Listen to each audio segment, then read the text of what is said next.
यांच्या स्मरणार्थ आयोजित केलेल्या ह्या भव्य दिव्य अशा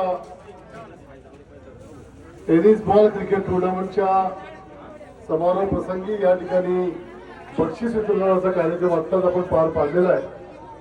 आणि मला या ठिकाणी विनोद भाऊ आणि चॅम्पियन यांचं इतकं अभिनंदन करायचं आहे, कारण आज मला असं वाटत आहे ना की आपला आज गावाला नाही येईल मी मुंबईच्या वानखेडा स्टेडियमला बक्षीस भारी नियोजन आणि इतकं भारी वातावरण तुम्ही सर्वांनी तयार केलेले।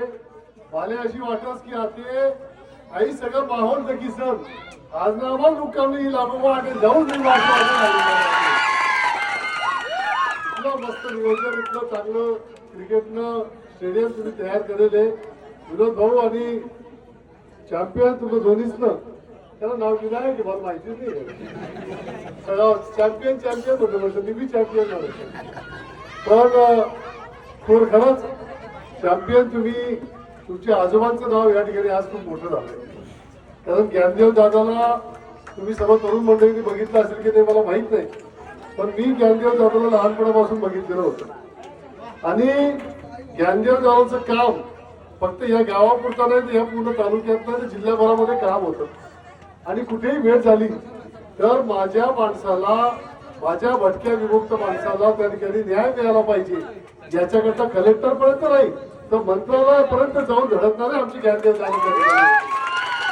आणि त्यामुळे ज्ञानदेव दादाच्या नावाने तुम्ही ही टुर्नामेंट केली ते आज ज्ञानदेव दादाची आठवण या संपूर्ण परिसराला आल्याशिवाय राहत नाही ही माझ्या दृष्टीने महत्वाची गोष्ट आहे। हे असंच काम तुम्ही सर्वजण येणाऱ्या काळामध्ये सुद्धा करत राहा आणि आपल्या समाजाचं आपल्या या तालुक्याचं नाव असंच मोठं करा अशा शुभेच्छा या ठिकाणी विनोद दादाला आणि त्याच्या या संपूर्ण टीमला या ठिकाणी देतो।